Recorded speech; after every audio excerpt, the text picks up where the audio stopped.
मध्य प्रदेश में गेहूं खरीदी की शुरुआत के साथ ही सियासत भी तेज हो गई है। भोपाल, इंदौर, उज्जैन और नर्मदापुरम संभाग में आज से समर्थन मूल्य पर खरीदी शुरू हुई है।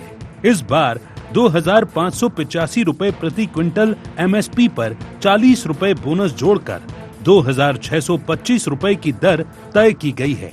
हालांकि कांग्रेस ने इसे जल्दबाजी में उठाया गया आधी अधूरी व्यवस्थाओं वाला कदम करार दिया है। वहीं मुख्यमंत्री डॉक्टर मोहन यादव ने इसे किसानों के हित में बड़ा फैसला बताते हुए बेहतर व्यवस्थाओं का दावा किया। राज्य में 19 लाख से ज्यादा किसानों ने पंजीयन कराया है और 3,627 उपार्जन केंद्र बनाए गए हैं। सरकार का कहना है कि बारदाने से लेकर मॉनिटरिंग तक हर स्तर पर तैयारी पूरी है और पहले छोटे व सीमांत किसानों की खरीदी को प्राथमिकता दी जा रही है। बीजेपी इसे किसान कल्याण वर्ष में किसानों की समृद्धि की दिशा में बड़ा कदम बता रही है। एमपी में गेहूं खरीदी की शुरुआत, मंडियों में किसानों का हुआ भव्य स्वागत, तिलक, माल्यार्पण और मिठाई खिलाकर सम्मान, हर उपार्जन केंद्र पर आत्मीय अभिनंदन, किसान मोर्चा अध्यक्ष समेत जनप्रतिनिधि रहे मौजूद, सरकार ने जताया किसानों के प्रति सम्मान, बीजेपी ने किसान हितैषी नीतियों का दिया संदेश। एक एक दाना पूरा खरीदेंगे उसको गेहूं, किसी भी किसान को मतलब गेहूं उसका इस तरह का नहीं रहेगा कि उसको कम भाव में बेचना पड़ेगा। एक समय था कि 600 रुपए क्विंटल गेहूं का था। भारतीय जनता पार्टी की जब सरकार आई, जब से आई है, किसानों को इतना दिया है, 0% ब्याज पे पैसा दे रहे हैं। गेहूं खरीदी भी आप देखो कि लगातार मतलब मैं समझता हूँ सरकार खरीद रही। सोयाबीन पे अभी भावांतर के रेट से उन्होंने 1300 करोड़ रुपए दिए। मैं समझता हूँ ये अद्भुत काम है, मतलब ये कोई सरकार नहीं कर सकती। मोहन यादव जी की सरकार है, मध्य प्रदेश के अंदर किसानों के लिए बहुत काम कर रही है। उधर कांग्रेस ने गेहूं खरीदी में देरी और व्यवस्थाओं को लेकर मोर्चा खोल दिया। सागर, खंडवा, रतलाम, भोपाल और श्योपुर समेत कई जिलों में कांग्रेस ने प्रदर्शन किया। पीसीसी चीफ जीतू पटवारी ने कहा कि सरकार ने जानबूझकर खरीदी में देरी की, जिससे किसानों को मजबूरी में अपनी उपज कम दामों पर ओपन मार्केट में बेचनी पड़े। पार्टी का आरोप है कि कई खरीदी केंद्रों पर न तो पर्याप्त इंतजाम है और न ही किसानों के लिए बुनियादी सुविधाएं, जिससे उन्हें गर्मी में परेशान होना पड़ रहा है। सरकार से मेरी मांग है कि एमएसपी पर जो इनकी घोषणा थी चुनाव के पहले, उसका पालन करें। जितने मैट्रिक टन किसानों ने रजिस्ट्रेशन कराया, उतने मैट्रिक टन अनाज का प्रोक्योरमेंट करें। खुले में अनाज न रखें, नहीं तो लाखों टन अनाज जैसे पहले बर्बाद होता रहा है वैसे ही बर्बाद हो जाएगा। सरकार की अभी कोई तैयारी नहीं है। बहरहाल गेहूं खरीदी ने सिर्फ मंडियों में हलचल नहीं बढ़ाई, बल्कि सियासत के मैदान में भी नई बहस छेड़ दी है। सरकार इसे किसानों के सम्मान और भरोसे से जोड़कर देख रही है, तो विपक्ष इसे जमीन से कटी तैयारी और चुनावी रणनीति बता रहा है। ऐसे में कहा यही जा रहा है कि गेहूं खरीदी सिर्फ फसल का सौदा नहीं, बल्कि सियासी भरोसे की भी परीक्षा बन गई है। Bureau report, IND 24।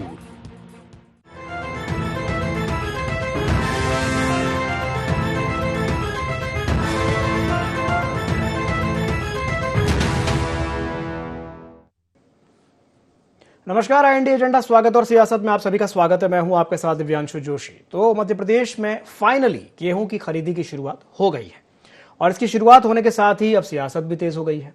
Bhopal, Indore, Ujjain और नर्मदापुरम संभाग में आज से समर्थन मूल्य पर खरीदी चालू हो गई। इस बार 2,585 रुपए प्रति क्विंटल एमएसपी पर 40 रुपए बोनस जोड़ करके 2,625 रुपए की दर तय की गई है।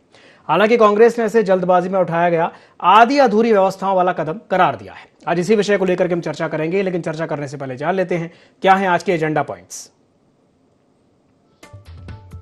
गेहूं खरीदी पर कांग्रेस के प्रदर्शन के क्या है मायने? गेहूं खरीदी शुरू होने से किसानों को कितनी मिली राहत? मंडियों में स्वागत से क्या खुश हुए किसान? बीजेपी के किसान हितैषी दावों में कितना दम? तो चलिए इन्हीं कुछ पॉइंट्स को लेकर के चर्चा को विस्तार देते हैं। कुछ खास मेहमान हमारे साथ चर्चा में शामिल हो रहे हैं, आपका परिचय करा देते हैं। हमारे साथ चर्चा में जुड़ रही हैं डॉक्टर शिम्पी अग्रवाल, प्रवक्ता है मध्य प्रदेश कांग्रेस की। शिम्पी जी, बहुत बहुत स्वागत है आपका IND 24 में। हमारे साथ जुड़ रही हैं मंजरी जैन जी, प्रवक्ता हैं मध्य प्रदेश भारतीय जनता पार्टी की। मंजरी जी, आपका भी बहुत बहुत स्वागत है ID24 में। और हमारे साथ जुड़ रहे हैं संदीप पाठक जी, वरिष्ठ पत्रकार हैं। संदीप जी, आपका भी बहुत बहुत स्वागत है। शुरुआत में मंजरी जी से करना चाहूंगा। मंजरी जी, कांग्रेस तमाम तरह के आरोप लगा रही है, कह रही है कि भाई जब तैयारी पूरी नहीं थी, आधी अधूरी तैयारी के साथ खरीदी की शुरुआत करने का क्या मतलब है। और वो तो ये भी कह रहे हैं कि भाई ये इसके पीछे भी कहीं ना कहीं राजनीतिक फायदा आप लोग देख रहे हैं, वो ऐसा कह रहे हैं। क्या कहेंगी मंजरी जी?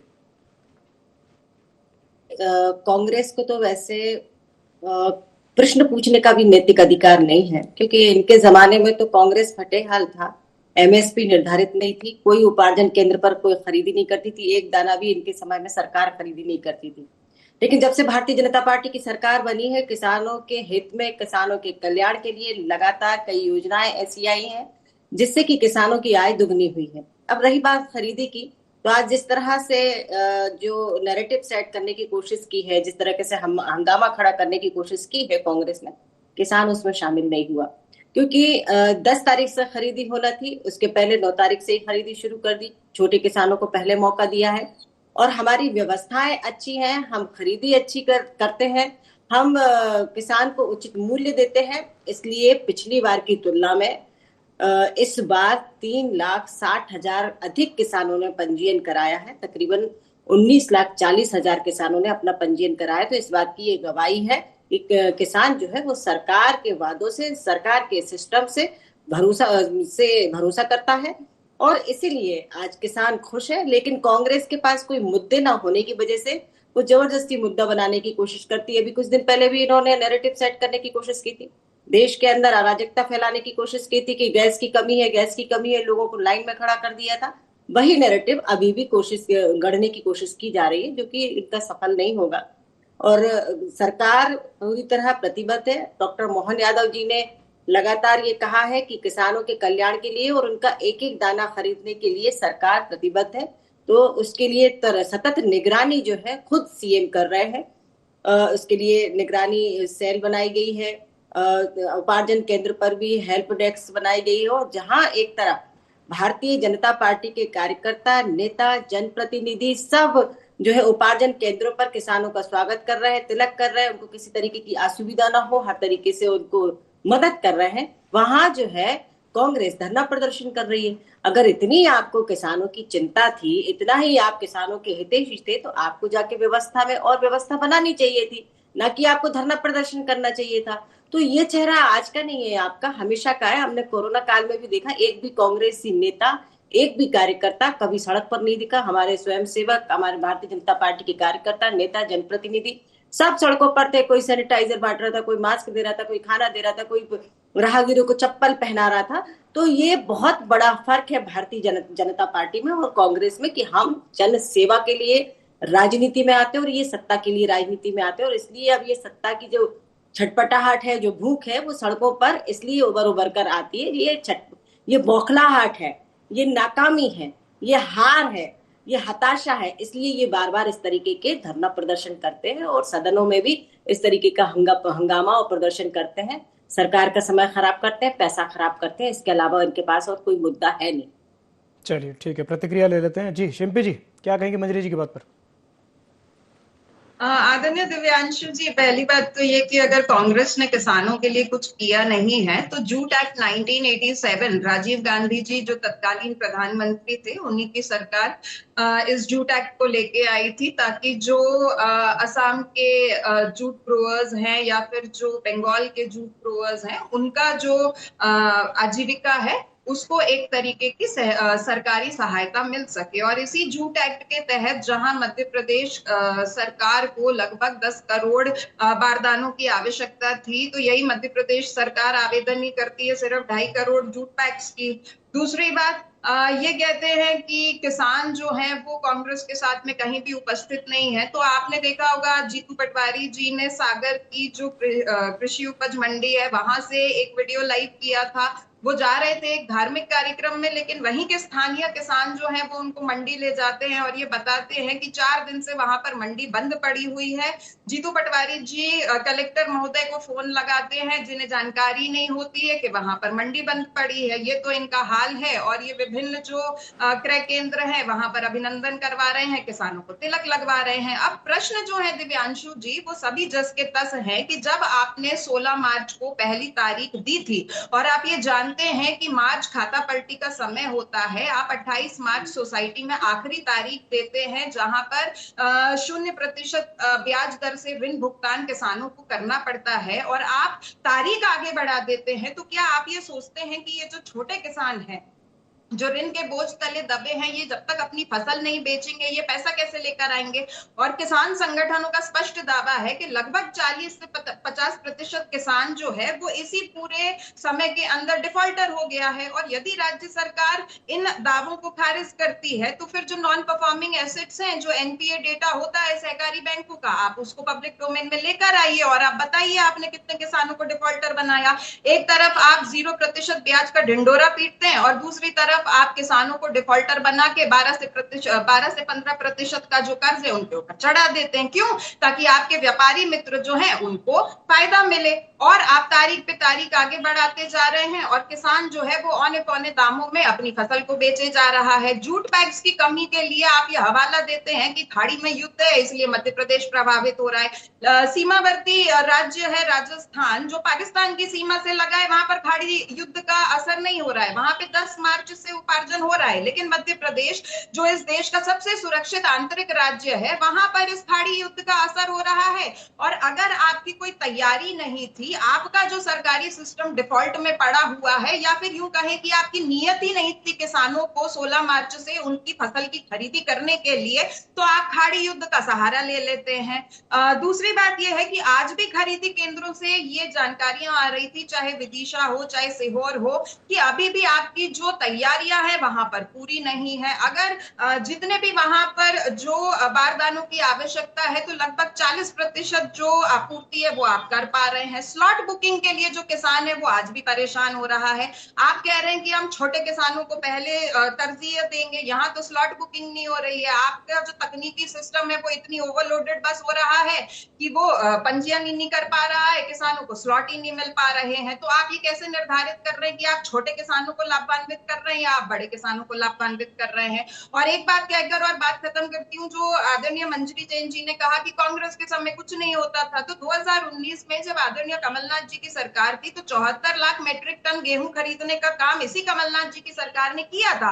और केंद्र के अंदर बीजेपी की सरकार थी जिसने सिर्फ 66 लाख मेट्रिक टन गेहूं हमसे खरीदा था और राज्य को सीधा सीधा 1500 करोड़ का घाटा हुआ था। और उस समय हमने बोनस 160 रुपए प्रति क्विंटल दिया था, जबकि आपकी सरकार जो दावा करती है किसान हितैषी होने का, वो बोनस के रूप में सिर्फ 40 रुपए प्रति क्विंटल देकर किसानों को ठगने का काम कर रही है, ताकि आपकी सरकार के ऊपर किसी भी तरह का वित्तीय बोझ बढ़े नहीं। तो ये किसान विरोधी सरकार है और व्यापारी हितैषी सरकार है। चलिए मंजरी जी, मैं आपके पास आऊंगा। पहले एक टिप्पणी संदीप जी से चाहूंगा। संदीप जी, काफ़ी सारी बातों की ओर इशारा किया है शिंपी जी ने कि भाई किसानों को बहुत सारी दिक्कतें आ रही हैं, और जैसा उन्होंने बताया कि भाई जीतू पटवारी वहाँ पर गए और किसानों ने उनको वैसा वैसा बताया।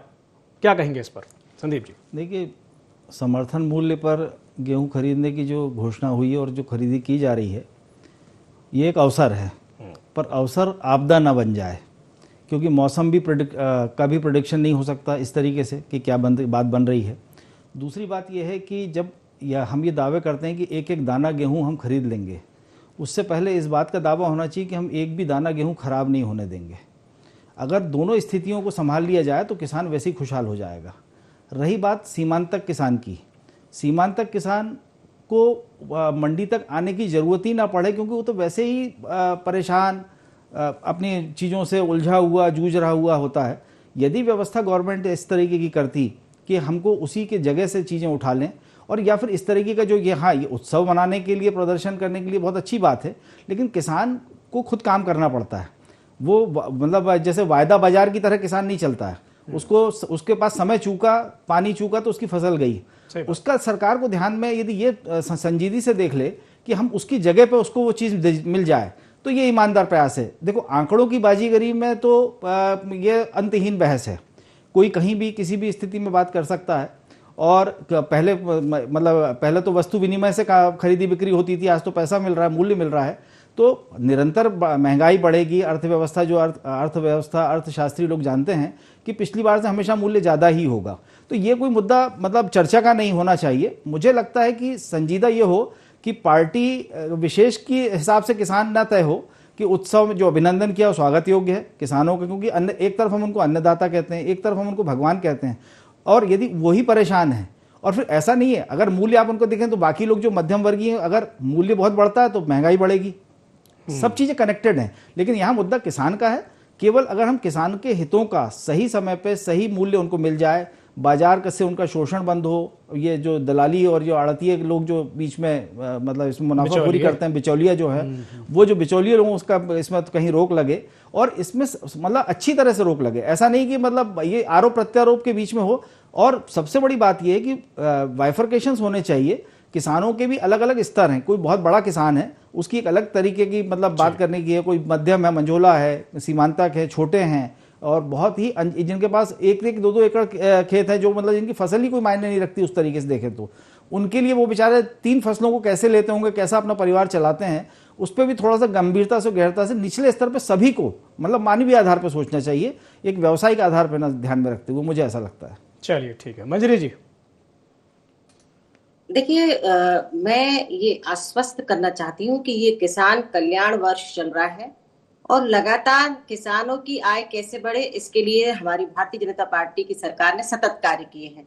अब मैं उसको थोड़ा ज्यादा डीप में ना जाके थोड़ा तो आपको बताना चाहूंगी कि पहले ना तो बिजली हुआ करती थी किसान के पास, ना सिंचाई के संसाधन थे, और ना ही किसी तरीके के संसाधन हुआ करते थे, क्योंकि सिंचाई का रकबा इतना कम था। 7.5 लाख हेक्टेयर भूमि सिंचित थी, आज 55 लाख हेक्टेयर भूमि सिंचित हो गई है। 1 लाख हेक्टेयर भूमि सिंचित करने का लक्ष्य रखा गया है। तो निश्चित तौर पर ये किसान की आय दुगनी। जहां हम सिर्फ वर्षा पर आधारित खेती करते थे और कई बार अतिवृष्टि या सूखा पड़ जाता था तो किसान तो भूखा ही रह जाता था। तो ये एक बहुत बड़ा फर्क हमको देखने को मिल रहा है कि आज किसान 2 नहीं 3-3 फसलें तक ले रहा है, तो इससे उसकी आय में तो इजाफा हुआ है। दूसरी बात इन्होंने जो कही थी सिम्पी जी ने कि किसान डिफॉल्टर हो जाता है, किसान को डिफॉल्टर कर दिया, तो भाई किसान को डिफॉल्टर तो आपने किया था 2018 में, झूठ बोल करके हम किसानों का कर्ज माफ करेंगे, जो आपने किया नहीं था। तीसरी बात अभी जो है कि भंडारण की जो क्षमता है वो हमारे पास पर्याप्त है। 4 लाख जो मीट्रिक टन गेहूं है हमारे पास भंडारण की क्षमता है, जिसमें से अभी 1 लाख भंडारण क्षमता हमारे पास उपलब्ध है, और 78 लाख मीट्रिक टन गेहूं खरीदने का जो हमारा लक्ष्य है उसको हम पूरा करेंगे, और इससे भी ज्यादा यदि किसान बेचने आता है तो निश्चित तौर पर उसको खरीदा जाएगा।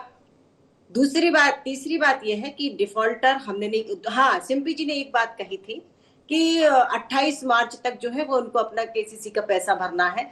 तो मैं आपको ये बता दूं कि ये रबी की फसल का नहीं है, वो खरीफ की फसल का है। रबी की फसल का जो है वो जून में भरा जाएगा। खरीफ की फसल किसान बेच चुका है, उसको काफी समय मिल गया है। तो सिम्पी जी पहले तो जानकारी अपडेट रखिएगा। तो मैं आपसे निवेदन करती हूँ कि इस तरीके की भ्रामक बातें कांग्रेस के द्वारा फैलाई जाती हैं तो आप उसको थोड़ा सा देख लिया करें, उनके कहने से यहाँ ना बोला करें। तो किसान जो है खुश है, सिर्फ भ्रम फैलाया जा रहा है, झूठ फैलाया जा रहा है। मध्य प्रदेश के अंदर जो है अराजकता का माहौल पैदा किया जा रहा है। रही सागर की बात, तो सागर में तो आज खरीदी शुरू होना नहीं थी, सागर में तो कल से खरीदी शुरू होना है। तो ये मैं वही बता रही हूँ कि इनका जो है वो सूरत नहीं बदलना चाहते, सिर्फ हंगामा खड़ा करना चाहते हैं। और ये हम लगातार देखते हैं सड़कों पर भी और सदन के अंदर भी। सदन के अंदर बैठकर बात नहीं करेंगे, सदन से वॉकआउट करके बाहर हंगामा खड़ा करेंगे। तो ये इनकी जब बात करेंगे तो ये वॉकआउट कर जाते हैं। ये इनके नेता करते हैं, गांधी परिवार से लेकर इनका जो प्रथम परिवार है उससे लेकर और नीचे के कार्यकर्ता और नेता भी यही करते हैं। तो ये बहुत समझने वाली बात है कि कांग्रेस को जनता की चिंता नहीं है, किसान के कंधे पर ये राजनीति करना चाहते हैं, सिर्फ नैरेटिव सेट करना चाहते हैं। और इनका झूठ और भ्रम में ना तो आम आदमी फंसा है, ये लगातार 4 सरकारें हमारी बन चुकी हैं और लगातार झूठ फैलाने की कोशिश कर रहे हैं। लेकिन जनता जो है वो बार बार भारतीय जनता पार्टी पर भरोसा करती है। उसका कारण ये कि हम जो कहते हैं, जो कहते आए हैं, जो हम वचन देते हैं चुनाव के टाइम, उसको हम अक्षरशः पूरा करते हैं। और निश्चित तौर पर आज मैं भी एक किसान हूँ, जब हम गांव के अंदर जाते हैं, किसानों से मिलते हैं, तो वो कहते हैं कि सरकार इतना कुछ दे रही है इसके बाद भी कांग्रेस जो है ऐसे धरना प्रदर्शन करती है, गलत है। इसका कोई मतलब नहीं है, किसान सब समझता है। तो ये किसान की बोली हुई बात को मैं बता रही हूँ। दूसरी बात, जो खरीदी है वो चरणबद्ध तरीके से हो, ताकि होती है ताकि किसानों को कतार में न खड़ा होना पड़े। इनके टाइम तो ये कतार में रात रात दिन खड़े रहते थे, और ये झूठ की बात कर रही थी, तो इनके टाइम फिर बोरे और बैग क्यों नहीं मिलते थे? आज तो केंद्र सरकार ने पर्याप्त हमको बैग उपलब्ध करा दिए हैं। किसी भी तरीके की ना बारदाने की कमी है, ना भंडारण की कमी है। लगातार हमारी जो सरकारें हैं नियंत्रण किए हुए हैं और निगरानी किए हुए हैं। जिले लेवल पर भी मॉनिटरिंग सेल का गठन किया गया है, जो पूरा नियंत्रण करेंगे, किसी भी तरीके की किसान को किसी तरीके की कोई दिक्कत ना हो। ठीक है, प्रतिक्रिया लेते हैं। जी शिल्पी जी, क्या कहेंगे मंजरी जी की बात पर? जी पहली बात तो आदरणीय मंजरी जी ने कहा कि हम लोगों ने किसी भी किसान का कोई कर्जा माफ नहीं किया है। तो जो विधानसभा में इन्हीं की सरकार ने आंकड़े प्रस्तुत किए थे, वो एग्जैक्ट आंकड़े आपके सामने रख रही हूँ।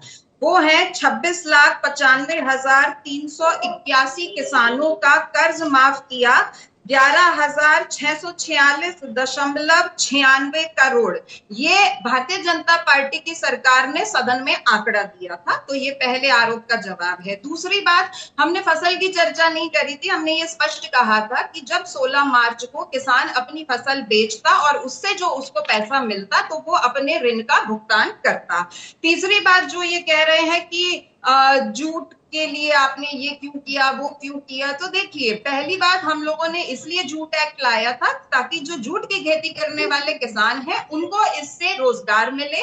और हमने सिर्फ मक्का, चावल, चने तक नहीं सोचा, हमने दूरदर्शी उन किसानों के बारे में भी सोचा जिनके यहाँ पर अपने क्षेत्रों के अनुसार पैदावार होती है लेकिन वो बिकती नहीं है। तो हमने एक सकारात्मक कदम हम लेकर आए। तीसरी बात ये है दिव्यांशु जी कि अगर सरकार ये कह रही है कि बारदानों की कोई कमी नहीं है, जैसा आदरणीय मंजरी जी ने अभी कहा, तो फिर आप ये स्पष्टीकरण दीजिए कि 16 मार्च की जो तारीख है आपने वो 10 अप्रैल तक क्यों बढ़ाई? क्योंकि हेमंत खंडेलवाल जी ने ऑन कैमरा अभी ये स्टेटमेंट दिया था कि खाड़ी देश में युद्ध चल रहा है, जिसकी वजह से असर मध्य प्रदेश में पड़ रहा है और हमारे पास बारदानों की व्यवस्था नहीं है। अगर इसके अलावा आपके पास कोई और वजह है इस तारीख को आगे बढ़ाने की, तो आप उस तारीख को स्पष्ट कर दीजिए। और स्पष्ट कारण कांग्रेस आपको ये बता रही है कि ये किसान विरोधी और व्यापार हितैषी सरकार है, क्योंकि ये चाहते थे कि औने पौने दाम में किसान अपनी फसल व्यापारियों को बेच दे। ये किसानों ने स्वयं, मीडिया रिपोर्टर्स जो ग्राउंड रिपोर्ट लेकर आ रहे हैं, उनसे वो ये कह रहे हैं कि उन्हें ऋण का भुगतान करना है, उन्हें मजदूरी का पैसा देना है, उन्हें ट्रैक्टरों का पैसा देना है, उन्हें हार्वेस्टर्स का पैसा देना है, उन्हें अपने घर में अपनी बेटी की शादी करनी है, उन्हें बिजली का बिल देना है, जिसके चलते उनके पास पैसा नहीं है। और कल की मंदसौर जिले की भी रिपोर्ट है दिव्यांशु जी, ग्राउंड रिपोर्ट है, जहां पर एक किसान ये कह रहा है कि 9 दिन से मंडी बंद पड़ी हुई है, आज मंडी खुली है और 2,100 रुपए के समर्थन मूल्य के हिसाब से जो मंडी भाव था उसने अपनी फसल बेच दी, क्योंकि 10 तारीख का इंतजार करते करते वो थक गया। 2-3 दिन पहले गांव से भी ये स्थिति आ रही थी जहां पर ओलावृष्टि और बेमौसम बरसात की वजह से लोगों ने, जो किसानों ने अपने यहाँ पर फसल जोड़ के रखी थी, वो इस पानी से प्रभावित हो रही है। तो क्या चलिए आपकी बातों का जवाब ले लेते हैं मंजरी जी से। ठीक है मंजरी जी, अगर आप कुछ कहना चाहें, जवाब देना चाहें तो शिल्पी जी की बात का। मैं इनको ये बता दूं सबसे पहले कि 16 मार्च जो है वो कोई ऐसी निर्धारित तारीख नहीं है कि 16 मार्च से ही खरीदी शुरू की जाएगी। कई बार मौसम परिस्थितियों के हिसाब से भी खरीदी शुरू की जाती है। आपको ये बता दूं कि इस बार जो है बोनी लेट हुई थी और अभी तक लोगों की फसल कट रही है। तो ये सिंपी जी, ये 16 तारीख कोई निर्धारित नहीं थी। तो आगे जैसे जैसे व्यवस्थाएं जमती है, किसानों को लाइन में न खड़ा होना पड़े, किसी तरीके की अव्यवस्था ना हो, सरकार चरणबद्ध तरीके से उनका अनाज खरीदेगी। और यह भी सही बात है कि खाड़ी युद्ध की वजह से कुछ टाइम जो है वो बारदाना आने में लेट हुई, लेकिन केंद्र सरकार ने तुरंत संज्ञान में लिया और उन्होंने हमें तुरंत बारदाना जो है वो उपलब्ध कराया है और पर्याप्त मात्रा में कराया है। कुछ कहना चाह रही हैं? कहा था। अब आपकी नहीं, मैं आपकी बात कहना चाहती हूँ। आपके समय में किसानों को गोलियों से भुनवा दिया गया था। आपके समय तो गेहूं जो है वो 200 रुपए क्विंटल या 300 रुपए क्विंटल ही खरीदा जाता था, कोई एमएसपी निर्धारित नहीं होती थी, किसी तरीके से किसान को कोई बोनस नहीं दिया जाता था, किसी तरीके से किसान को किसी तरीके से उनको सहायता नहीं दी जाती थी। ओलावृष्टि हो जाए तो किसान अपने हाल पे छोड़ दिया जाता था।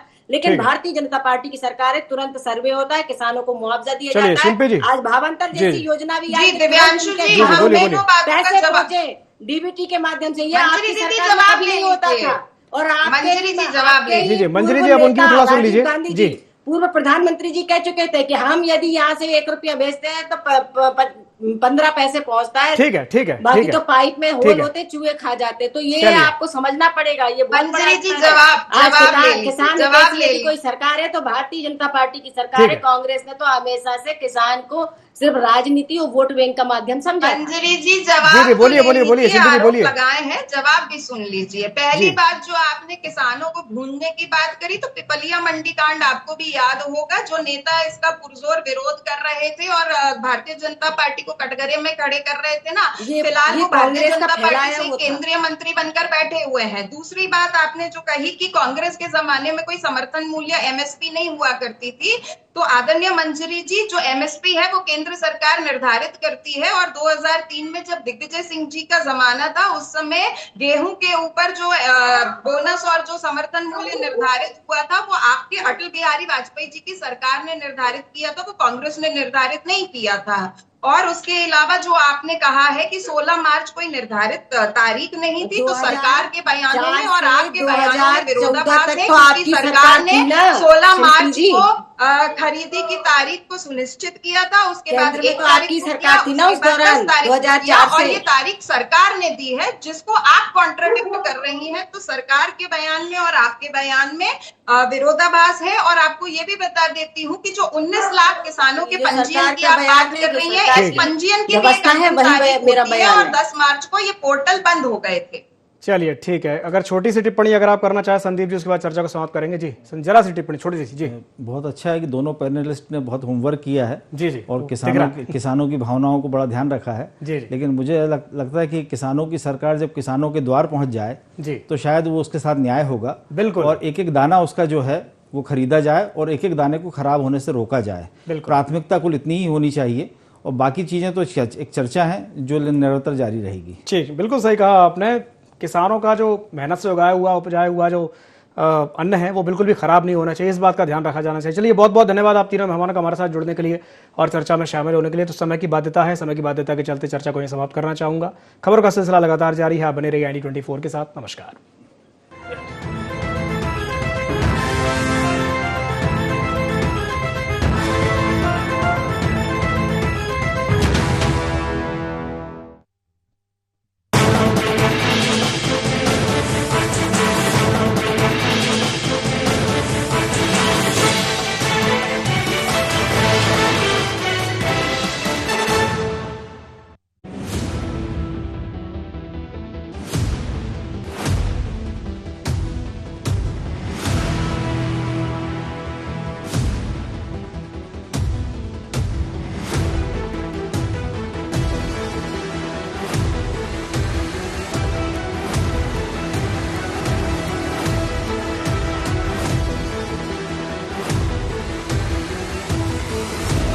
द नवीन पुरोहित